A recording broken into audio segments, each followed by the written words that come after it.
বন্ধুরা, আজ তোমরা কেমন আছো? আশা করি তোমরা ভালো আছো। আমি করি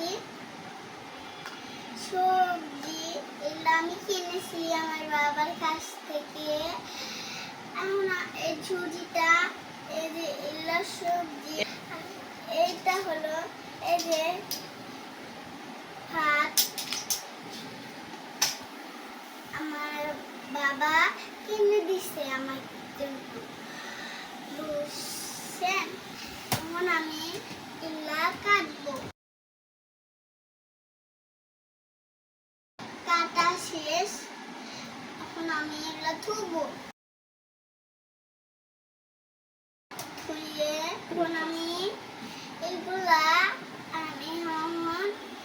রাখবো। যখন এটা শেষ হয় তখন আমি